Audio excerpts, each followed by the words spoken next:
And it's in the late 80s that this problem started in Jammu and Kashmir. And as you can see, since then we've had more than 28,000 terror incidents. Since the 90s, we've had more than 100,000 people from the minorities that have been compelled to move out of Jammu and Kashmir, a migration of more than 60,000 families, and also 15,000 innocent civilians, and more than 3,000 security personnel have been killed. And it's very clear as to where this is coming from. Now, why I also chose to flash in front of you the historical context is that it is not as if Operation Sindoor happened overnight. If you take your mind back to the attack on our parliament back in 2001, we'd then been compelled to carry out some kind of a mobilization on our borders. We remained there for the better part of almost a year. Yet, at that point in time, wiser sense prevailed and we didn't take matters forward. If you take your mind back to 2016, where some of our security personnel were barbarically ambushed, some of their tents set on fire, we then resorted to an action which was yet in the vicinity of the line of control. Go take your mind back to 2019, we carried out a precision strike across the line of control and then restricted it to that. But this time, it was the intensity and the magnitude of the event that took place that we were compelled into the kind of action that you are now well familiar with. So what happened in Pahalgam? And where is Pahalgam? You see the little star on the map. It is, of course, a tourist attraction, one of the most beautiful places that you can visit. And having commanded, the 15 Corps in Kashmir myself, I can testify to that it'll probably be, if some of you have seen it, for others that haven't, amongst the most beautiful places that you can go to. Approximately 7,000 feet above mean sea level and replete with exquisite meadows and valleys. 30 million tourists, ladies and gentlemen, thronged Jammu and Kashmir last year, and many of these would have had Pahalgam on their itinerary. And yet, on the 22nd of April, terror came calling. And how? Sponsored terrorists from across the line of control killed 26 innocent tourists, singled them out, identified them, asked for the community that they came from, and shot them in cold blood in front of their families and loved ones. There were immediate claimers. This was glory, but yet when the Kashmir Resistance Front that claimed the attack initially realized that possibly matters had gone beyond their control, immediately later withdrew. And that, of course, follows a pattern. It set into motion a process. Everybody knew that a response was inevitable. But we took our time, ladies and gentlemen. The Chief of Army Staff has probably alluded to this in some of his exchanges with the media, that there was complete flexibility for the armed forces to carry out and prosecute the actions that followed. So between the 22nd of April and the night of the 6th and 7th of May, the actions that you see on your screen were evolving and unfolding. So we were appreciating enemy courses of action. We were prioritizing our targets. And I'll just speak in a moment about that. We carried out certain precautionary deployment on our borders to make sure that the enemy was deterred. And of course, there was a lot of inter-service government departments and agencies that were coordinating amongst themselves. The final selection of targets was carried out from a large number of targets that we kind of scrutinized. And of course, while all this was happening, there was a very harmonized and proactive information warfare campaign that was also unfolding. So, when I speak about the targets, you can see 9 dots on the map in front of you. The ones in red are the ones that were engaged finally in the early hours of 7th of May by the Indian Army with its vectors. and the two in blue were engaged by the Indian Air Force.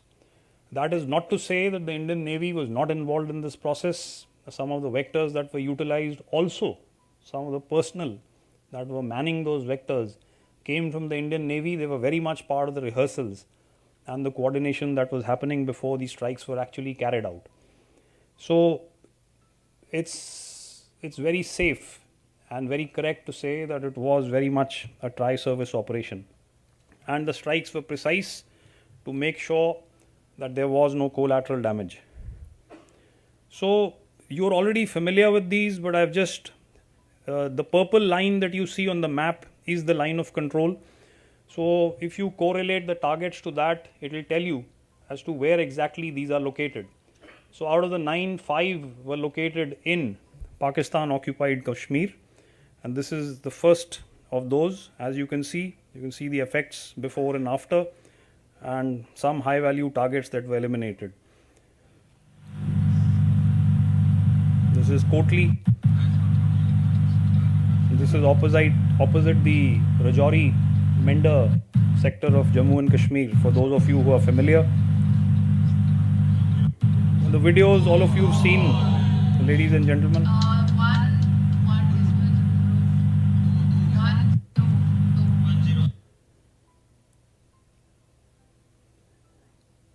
Again near Kotli. And all of these targets were engaged by the Indian Army. And the vectors that we used were, of course, precision munitions, loiter munitions, and all part of the inventory of the Indian Army. Some weapons were indigenous, and some, of course, that we had from earlier times were ex-import. This is Bhimber. You can see the location on the map. And if you see the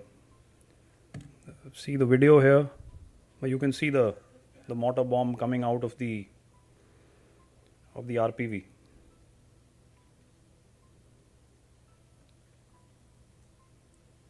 And as we come further down, you can see now that this target is now shifted out of Punjab occupied Kashmir. And why I decided to show it to you on the map like this is because this was unprecedented. When I spoke about the historical context, ladies and gentlemen, every time we've been hit by terror, we've tried to be different. And therefore our actions have been different from those that we've carried out hitherto on previous occasions. And it was again different this time. And so we went into the heartland of Pakistan, and I think that's why we achieved the surprise that we did.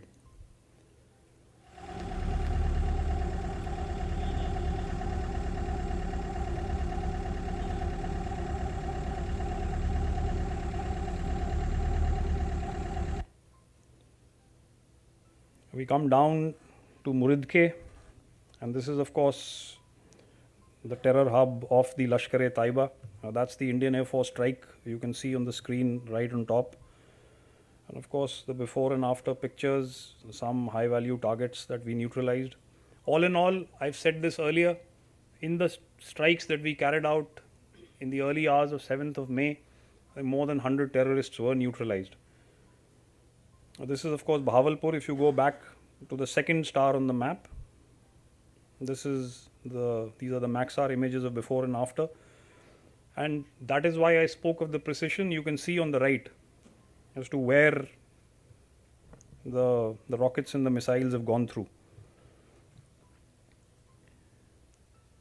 There was, of course, after all this had happened, a very blatant flaunting of the nexus, which I would say even surprised us. That caution had been thrown to the winds, and the picture says it all. Proscribed terrorist by the United Nations, leading a prayer service for those that had been killed, and the who's who from the Pakistan Army, no less than the GOC of the 4 Corps himself, attending the funeral ceremony, apart, of course, from many others that were prominent and were present that day. So, if you want to carry out an analysis of what happened and why it happened, the fact that the Pakistan Army and its chief were under duress at the time that this happened is known to everybody. And therefore, there was a need for him to revive not only his image but that of the Pak army itself. And I think the best way and the only way that is known to them was to do what they did, as cowardly as it may have been. And the inevitability of the Indian response, I think, was very much there. If you were going to carry out, this kind of an action in the manner that it was perpetrated. And of course, it doesn't take much to claim victory, especially when there hasn't been kinetic contact, and that was more a result because we were very clear as to what we were after. So we went after terrorists, and once that had been achieved, it wasn't our intention to escalate it unless compelled to do so.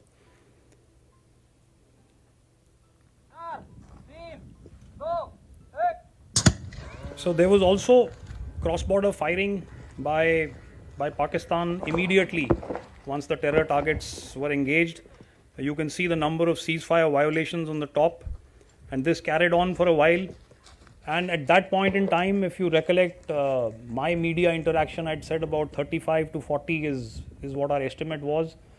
But the Pakistanis, possibly unwittingly, let out their awards list. I think last month it was on the 14th of August, and the number of posthumous awards that they awarded suggests to us now that their casualties on the line of control were also in excess of 100. We of course responded to these. You can see some of the actions that were carried out on the line of control, and we were of course prepared for this.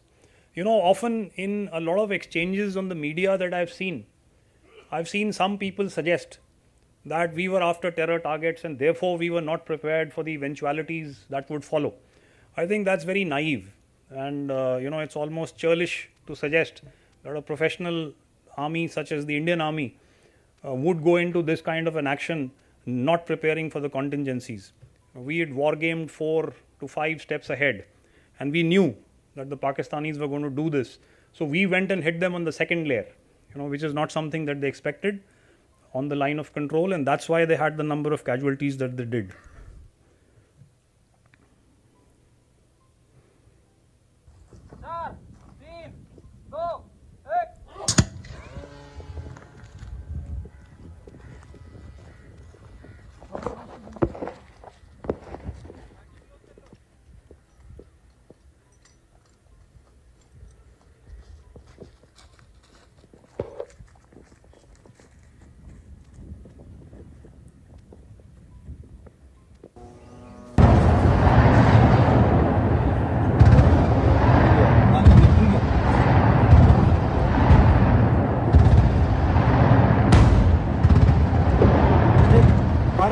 गिरा क्या?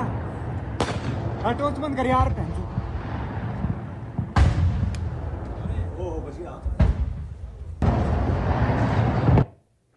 Okay, so the drones came, and that was especially large numbers even after the 2 DGMOs had spoken, and I think it's only congenital and in the vein of the enemy that we have to go back on their word.